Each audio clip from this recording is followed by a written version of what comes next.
Décision Plus est au service des investisseurs boursiers depuis 1987, au tout début de l'autonomie boursière. Notre logiciel de graphique Market Vision Plus et notre logiciel de code dynamique Trader Plus en ont fait sa renommée. Nous sommes encore ici parce que nous évoluons sans cesse et que nous servons bien nos clients. Découvrez nos produits et services spécialement conçus pour l'investisseur actif et autonome dans la boutique Décision Plus. Le logiciel de graphique Market Vision Plus est en français. C'est le logiciel le plus utilisé par les investisseurs de chez nous. C'est lui que vous voyez dans le feu de l'action.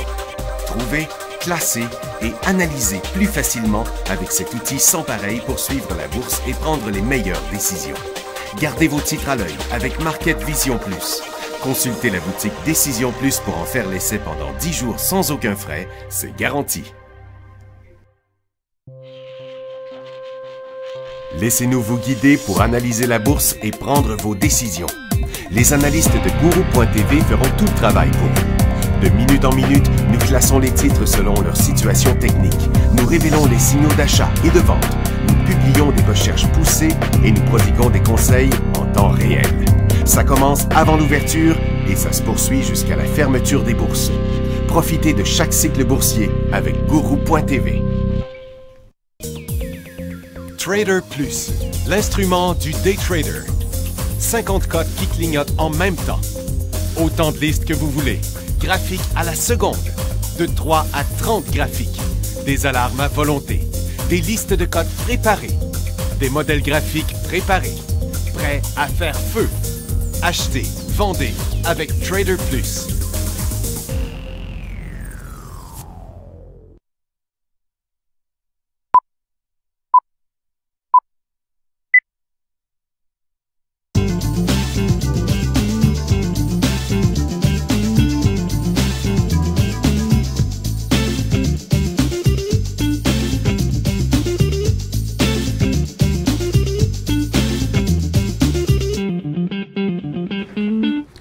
Bonjour tout le monde, bienvenue dans le feu de l'action, mercredi le 20 janvier 2016. Les marchés sont en forte baisse présentement, 2,5 sur Nasdaq à moins 112, 2,4 sur New York à moins 387 et moins 2,9 On a même dépassé les 3 tantôt à la baisse sur Toronto avec moins 347. C'est le pétrole qui chute encore et aussi le FMI qui a baissé la croissance mondiale encore une fois hier. Donc, c'est une forte continuité à la baisse là, des marchés. Il y a eu beaucoup de phénomènes quand même bizarres ce matin, à commencer par les titres aurifères qui sont beaucoup plus faibles que l'or lui-même.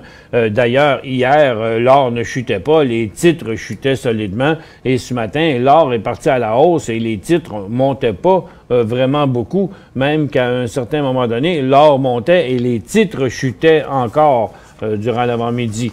Mais ça a été très actif et ce qu'on recommandait sur Guru.tv ce matin, c'était les FNB sur le pétrole et sur l'or. Et des deux côtés, parce qu'on s'attend à avoir quand même de forts rebonds à la hausse là, dans une volatilité comme ça. Donc, c'est pas le dollar américain qui change rien aujourd'hui, puisqu'il est complètement stable. Et puis, le dollar canadien, lui, par contre, a été en hausse, mais est maintenant en baisse, continuant même que pratiquement débutant un nouveau cycle baissier. Et donc, le yen japonais, lui, était en forte hausse. Mais on peut constater maintenant que c'est quand même pas rien, là. Reprise à la baisse, bris d'un autre support dans la même tendance ou cycle difficile à définir. C'est quand même un très gros cycle baissier pour l'instant, puis ça a tout l'air d'un début d'une autre phase dans le même cycle. La bourse de Chine était en hausse à l'ouverture de leur marché et a fini fortement en baisse. Donc, est-ce que c'est le même cycle ou un autre cycle? Ça, c'est plus difficile à déterminer. Pour l'instant, je vois ça pas mal comme quand même le même cycle qui a repris. puisqu'il n'y a pas eu grand-chose comme rebond là-dedans. Donc, il y a encore du potentiel à la baisse, mais combien? Regardez le marché de Londres qui était sur un multiple support de août, septembre, décembre et janvier qu'on vient de passer au travers. C'est la même chose sur le SPY avec un nouveau bas. Le Dow Jones, le marché de Nasdaq qui est en décrochage encore après une petite pause d'une journée. Et le Dow Jones qui est en baisse aussi. C'est pas un nouveau bas pour le Dow Jones toutefois, mais ça l'est clairement pour le TSX, en tout cas, qui, lui, s'était arrêté 2 jours et repart en cycle baissier. Donc là, on va être en train de battre, si ça continue, on va battre des records de chute à l'intérieur d'une même période. Là, on est parti de 3350 points, on a 1150 points. De 13 000, donc attends un peu, c'est 13 003 à 12 000, c'est 1300 points, moins ce qu'on a là, c'est 11,6 en fait, c'est plus que ça, c'est 1400 à quelques points, j'ai pas fait de calcul précisément. Et le marché de croissance, bien lui, c'est pas nouveau, c'est pas nouveau, il est en chute libre aussi. Donc, ce matin, tout réagissait à la baisse malgré les résultats financiers. Goldman Sachs annonçait 3,62. Ils ont eu 4,68. C'est énorme. Mais comment on fait pour avoir une augmentation pareille avec 5 % de moins de revenus? Et c'est toujours le même cas partout. Regardez IBM qui a chuté fort à l'ouverture, qui est quand même pas mal remonté. On va regarder ici en intra-séance. Tiens. Donc, depuis son ouverture, le titre remonte parce qu'il attendait à 1,81, 4,81, ils ont eu 4,84 de profit, moins 8 % dans les revenus. Advanced Micro Device attendait moins 1 cent, ils ont eu moins 1 cent, ils ont 22 % de baisse dans les revenus. Et Netflix, qui attendait 2 cents, ont eu 1 cent avec 22 % d'augmentation des revenus, mais la plupart des titres sont quand même en chute. Netflix, ils ont ajouté 1,5 million. Ils s'attendaient à 1,3 million d'abonnés. Ça a été meilleur. BHP, Advanced Micro Device, il y avait une nouvelle aussi sur le titre qui descendait. Ils s'attendent que les revenus vont être en baisse de 14 % pour son trimestre en raison du ralentissement de la Chine. Tout le monde a la même raison. BHP Billiton dit que sa production de fer au 4e trimestre est en hausse de 1 % sur un an. Bon. Et il ne donne pas le trimestre, il donne un an. Et puis, Zafgen rencontre les critères d'efficacité dans l'étude avancée du syndrome de Prader-Willi. Le titre était en forte hausse ce matin, à 7 $ et quelques. On l'avait dans le choix des titres en day trading. Dans nos top 5 intra-séances sur Guru.tv ce matin. Ça, c'est deux comme fausses cotes, j'ai plutôt l'impression. Donc, après son mouvement d'ouverture, il a donné un coup d'envoi ici, un autre coup d'envoi là, et quand il est quand même très générateur, celui-là, le 8 pièces et demi, 11 pièces et demi, c'est quand même un beau mouvement, et il a donné tous les signaux d'inversement. Maintenant, c'est calmé avec une hausse plus ou moins 60 % de ce qu'il y avait au départ. Du côté des titres canadiens, il y a McMullen. Non, j'ai pas la bonne liste ici. Je reviens avec ça.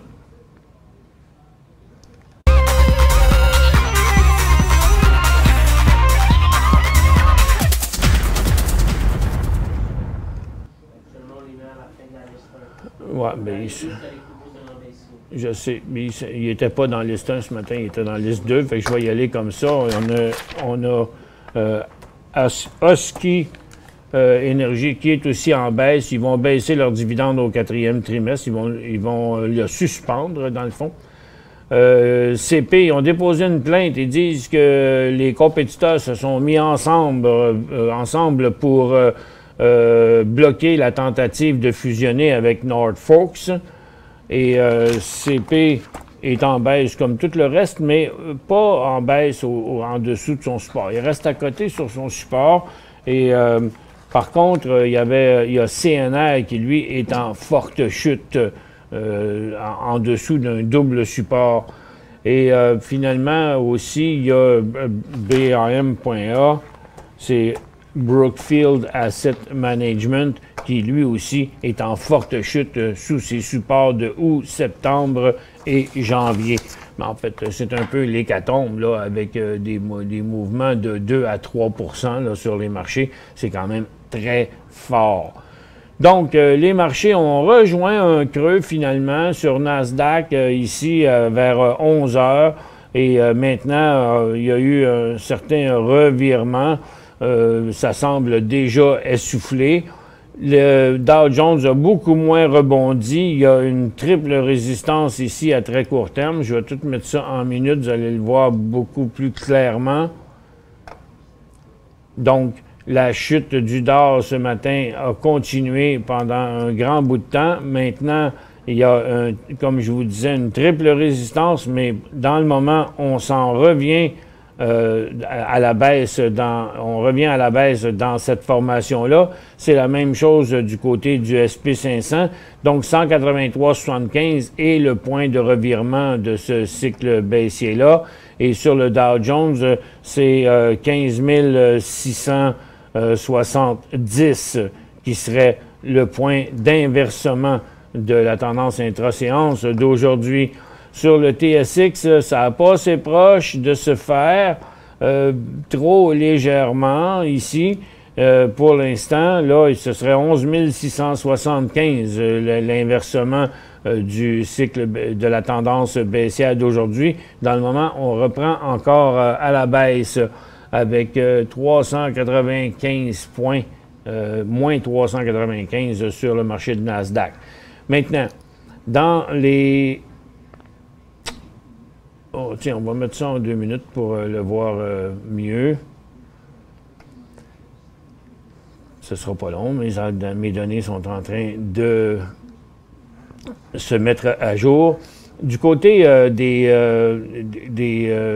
secteurs, là, on a chuté partout, on a rebondi un peu, mais pour l'instant, ils sont tous alignés pour reprendre à la baisse, là, autant dans la consommation discrétionnaire que dans les services financiers, avec un petit rebond, mais qui a été de courte durée ici. Là, il y a encore un autre signal, et quand à proximité. Donc, le marché demeure baissier, mais est volatile. Allons-y du côté des pétrolières. Les pétrolières, comme vous voyez, USO est en baisse encore depuis 3 jours dans un nouveau cycle baissier. Le gaz est complètement stable, sur le point de donner un autre signal à surveiller pour le gaz. Je vais vous le mettre ici en 10 minutes. Vous allez voir, c'est un mouvement facile à identifier. Donc, en bas des 7,70, on aura un nouveau signal de vente sur les titres de gaz et pour ce qui est de UNG. Et en haut de 7,90, ce serait l'inversement de sa phase neutre et il débuterait un cycle haussier en direction des 9 $. Mais les pétrolières, elles, demeurent quand même en forte chute. Je disais ce matin que les titres sont rendus quand même pas mal bas. Il y a des titres qui ont beaucoup descendu, qui permettent à l'indice de montrer ce résultat-là, mais on voit que beaucoup de titres pétroliers maintenant commencent à avoir une certaine réticence à la baisse et que, en tout cas, ceux qui n'ont pas encore décroché de leur support, je ne crois pas qu'on devrait les vendre à découvert s'ils brisaient leur support. Je vais essayer de vous démontrer pourquoi. Vous voyez, l'indice du secteur énergie, qui représente les titres d'énergie, chute sous le support depuis 2 jours. Donc, en théorie, on devrait trouver plein de titres qui chutent sous leur support depuis 2 jours.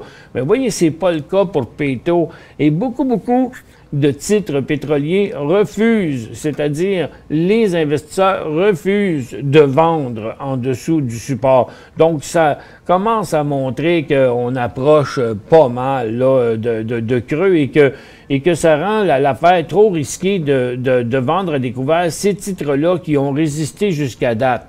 Vous voyez, Cenovus est à côté sur son support, mais est plus fort que l'huile parce que le pétrole, lui, est déjà en baisse sous les supports depuis 2 jours, comme Prairie Sky. Donc, si on veut shorter les titres, ben, on va shorter les titres qui sont les premiers à franchir les supports et non pas ceux qui résistent comme ARC Resources, par exemple. Pour joindre Michel Carignan et son équipe par courriel, écrivez à michelcarignan@decisionplus.com.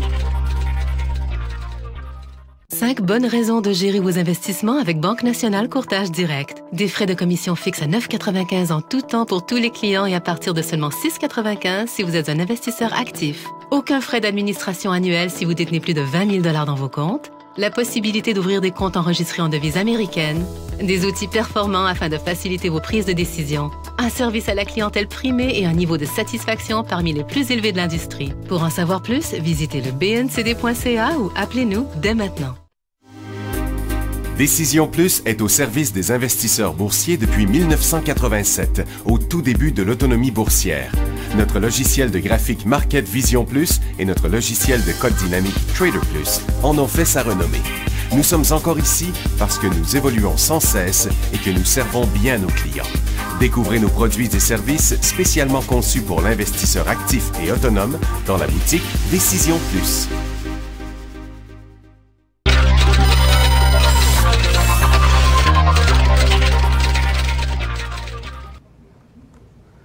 Bon retour, mesdames et messieurs. J'en ai une autre, une série de titres qui résistent bien malgré la chute du pétrole, comme Grande Sierra Energy. J'en ai noté quelques-uns ici, là, au passage. AltaGas, qui brise pas son support. Ensuite, il y a Freehold Royalty qui refuse de briser son support, donc les investisseurs refusent de les abandonner. Ensuite, il y a Tourmaline qui résiste aussi sur son support. Ensuite, il y a McMullen Group, c'est plutôt Mullen Group qui est sur son triple support, et Grande Sierra que je vous ai déjà montré. Par contre, il y en a beaucoup là, où j'ai mis des S ici, là, ce sont sur les titres qui, eux, sont les plus faibles. Je vais juste en enlever quelques-uns pour pouvoir vous les montrer plus simplement. Tiens, le dernier ici, j'en aurais quand même plusieurs. Tiens, regardez cette série-là ici, qui, eux, sont en décrochage, comme Crescent Point, Husky Energy, Pembina Pipeline, Verison, Advantage Oil qui descend depuis 2 jours, Ener Plus, Keyera qui descend depuis 4 jours. Il est tard pour le shorter, celui-là, c'est sûr. Là. Et ensuite, Vermillon, un autre qui est tard un peu, c'est Suncor, parce qu'il y a trop long de fête dans son mouvement. Il y a Enseigne, il y a Secure, il y a Enbridge. Donc, il y en a beaucoup, mais il y en a qui sont plus forts. Donc, si l'idée vous prend de dire, bon, ben regarde, moi, je vais shorter celui qui n'est pas encore descendu, ben en fait, vous êtes en train de shorter le plus fort. Si le pétrole, d'ici un jour ou deux, se met à rebondir fortement, votre vente à découvert n'aura pas été bien loin, puis il faudrait que le marché continue à baisser beaucoup pour que ces titres-là deviennent payants. Qu'on ne serait pas dans le bon stock. Du côté des orifères, regardez l'or. L'or est resté dans les derniers jours sur son support et décolle aujourd'hui, nous montrant un nouveau cycle haussier. Par contre, quand vous regardez ça, les titres hier, je vais vous donner la situation. Hier, l'or était là, sur la base du support. Les titres, eux, au lieu de rester là, sur la base du support, les titres ont flanché en bas. Ce matin, regardez, ça rebondit un petit peu, on est là. Tandis que le prix de l'or, lui, il est comme ici, avec une cote genre comme ça. Vous voyez, la cote de l'or, elle serait comme ici. Par contre, les titres, si je vous les mets sur le prix de l'or, les titres sont là. Donc, il y a une divergence, là. On voit de l'inquiétude sur le marché, parce qu'habituellement, quand l'or monte, les titres vont même surperformer le métal, tandis que là, ils sous-performent le métal. Les mines ont décroché ce matin. Ça semble pas vouloir continuer pour le moment. On est dans un rebond, mais c'est pas l'idéal d'aller acheter là, parce que ce n'est qu'un rebond pour l'instant. Et quand on regarde la situation, ben London reste quand même solide parce qu'il n'est pas traversé en bas de son support, lui. First Quantum fait partie des plus faibles. Tech se corrige aujourd'hui, mais de manière encore très surprenante, devrait être plus bas que son creux comme l'indice minier, mais c'est pas le cas. Il est plus haut que l'indice minier. Donc, dans le fond, Tech surperforme le secteur minier. Est-ce qu'on devrait l'acheter? Non, parce qu'il est encore à l'intérieur de sa tendance baissière et il ne monte plus aujourd'hui et en plus, son stochastique est suracheté, donc indiquant qu'on va probablement quand même revenir sur le bas de la formation.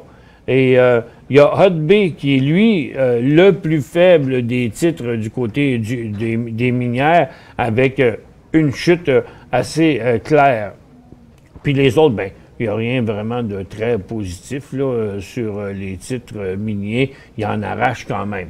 Mais ils sont rendus tellement bas que c'est pas là que le bas blesse plus. C'est un peu dans la même optique que les titres pétroliers qu'on voit pas chuter dans leur ensemble. Okay? C'est un groupe de titres continue à chuter et un groupe de titres refuse de chuter plus loin.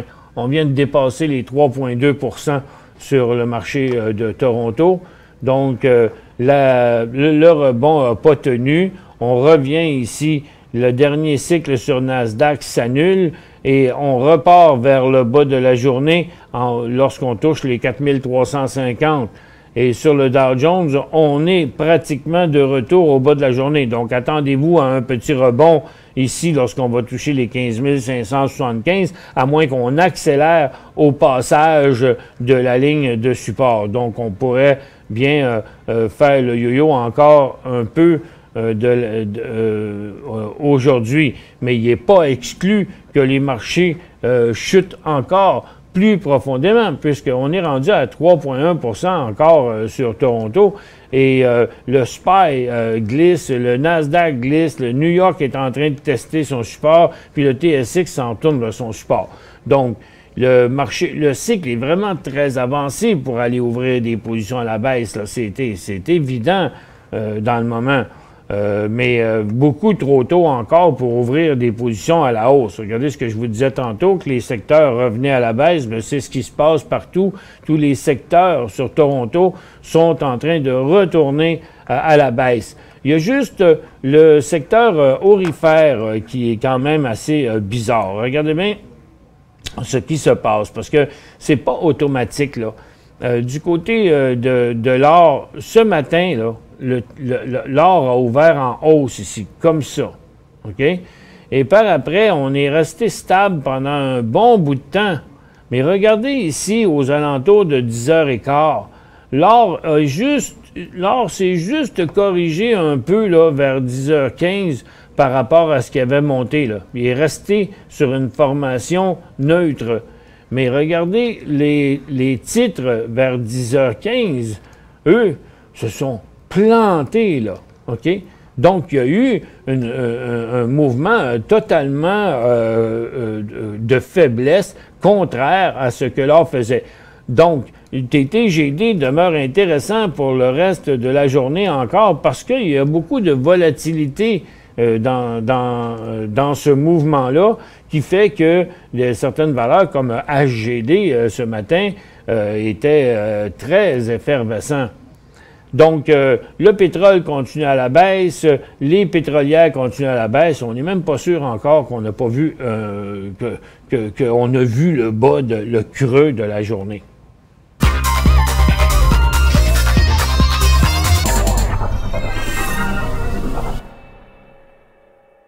5 bonnes raisons de gérer vos investissements avec Banque Nationale Courtage Direct. Des frais de commission fixes à 9,95 en tout temps pour tous les clients et à partir de seulement 6,95 si vous êtes un investisseur actif. Aucun frais d'administration annuel si vous détenez plus de 20 000 $ dans vos comptes. La possibilité d'ouvrir des comptes enregistrés en devise américaine.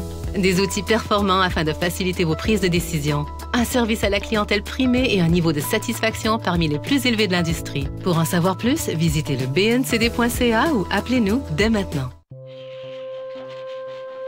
Laissez-nous vous guider pour analyser la bourse et prendre vos décisions. Les analystes de Guru.tv feront tout le travail pour vous. De minute en minute, nous classons les titres selon leur situation technique. Nous révélons les signaux d'achat et de vente.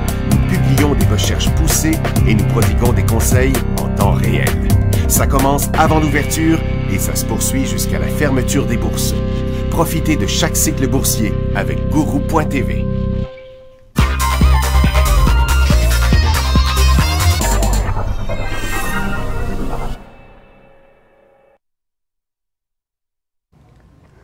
Oups, je vais mettre ça à 200. On va mettre encore moins que ça, 150. Regardez ce que j'ai ici, c'est HGD. Et quand même, ce matin, fait des mouvements de 32,82 à 33,59, 33,54 à 34,29. Ce sont quand même tous des cycles intéressants avec des beaux mouvements de la part de l'oscillateur 522 aujourd'hui, jusqu'à temps que, oups, selon le graphique, quand le HGD est revenu ici, sa situation surachetée, là, cette fois-là, elle n'a pas marché. Regardez comment la volatilité, à un moment donné, s'est mise à diminuer, là, avec des beaucoup plus petits mouvements. Et là, le stochastique plafonne parce que l'or a décidé, les orifères, pas les orifères, mais le pétrole est repris à la baisse et donc HOD qui a repris du poil de la bête, là. Regardez le pétrole qui vient de flancher sous le support de 11h, 11h30, puis 11h45. Et donc, on vient juste de faire un nouveau bas sur le pétrole. On est présentement à 26,87. Moins 391 points sur le TSX dans le moment à 3,26 %. Puis on approche les 3 % sur Nasdaq et New York. Les marchés étant en déroute totale. Le Dow Jones a même fait un nouveau bas par rapport à pour la journée il y a 2-3 minutes à peine. On y va avec quelques questions ici. Le Robert dit, est-ce que le support de CNR semble solide? Non, on l'a vu tantôt, il n'est pas solide. Le CNR a passé au travers, mais ce que j'apporte à votre attention ici, c'est depuis quelques jours, là, depuis même quelques semaines, on est toujours dans des mouvements de marché plus que dans des mouvements qui ont rapport aux titres eux-mêmes. Donc, peu importe les nouvelles, ce matin, là, les titres s'achutaient, excepté certains cas d'exception comme Trican, où il n'y a pas de nouvelles et que le titre est en feu. Mais, donc, c'est une question de marché. Donc, quand le marché plante de même, fort ou pas fort, son support, regardez, le titre a flanché pareil au travers de son support et a fait un nouveau bas pour l'année. Donc, on aurait pu dire, si vous posez la question hier, est-ce que le support semble solide? Je vous aurais dit oui. Puis, il y a des grosses chances de rebondir en plus. Mais avec la baisse qu'on a eue subite sur le marché encore ce matin, bien, le titre a flanché comme plein d'autres bons titres.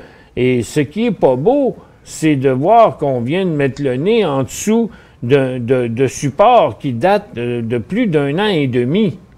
OK? C'est des supports de 2014, ça.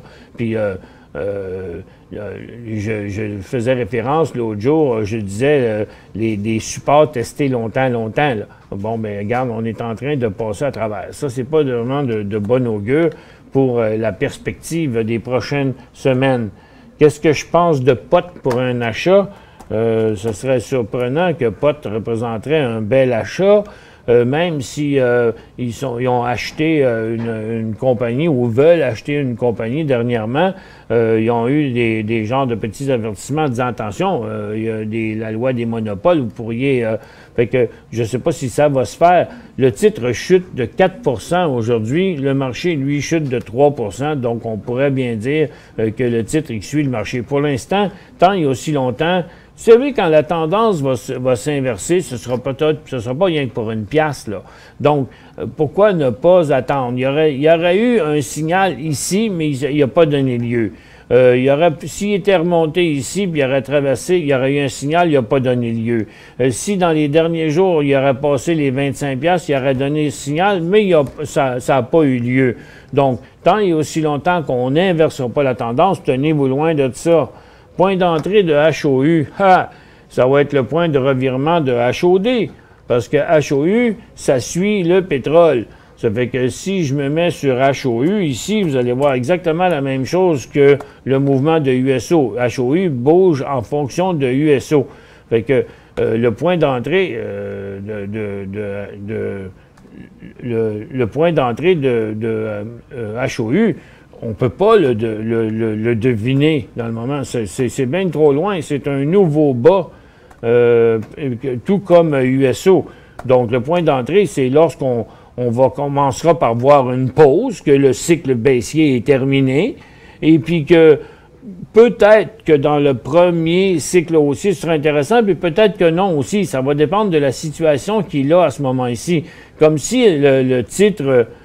cessait de chuter. Exemple, je vais juste prendre ça pour vous mettre une perspective, là. Disons que le USA arrêterait de chuter ici, puis après ça, il montrait une autre journée, là, comme ça, on verrait l'inversement de ce cycle-là. Est-ce que ce serait assez? Non, parce que la tendance est là. Ça fait qu'il faudrait attendre qu'il remonte au moins à la résistance d'avant, qui, là, prennent une petite pause, puis qu'un peu plus tard, là, redécolle à la hausse à l'extérieur de la tendance baissière avec un deuxième creux, 1, 2, plus haut, et avec un retour à la hausse, là, pour ne pas se faire prendre juste dans des petits rebonds dans une tendance baissière.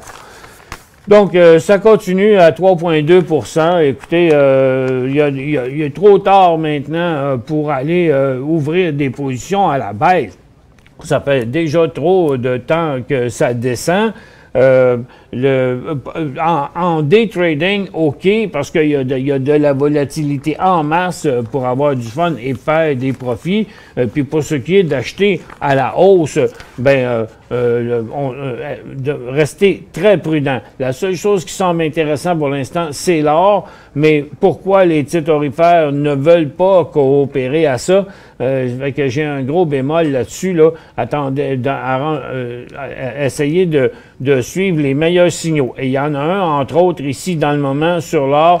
Donc, si les institutions décident que l'or devrait remonter plus loin, ben là, on va avoir un solide breakout ici à 127,25. C'est là que ça va devenir intéressant. Ça pourrait se passer, ça, au cours des prochaines minutes. Merci à tous d'avoir été avec nous. On se retrouve demain.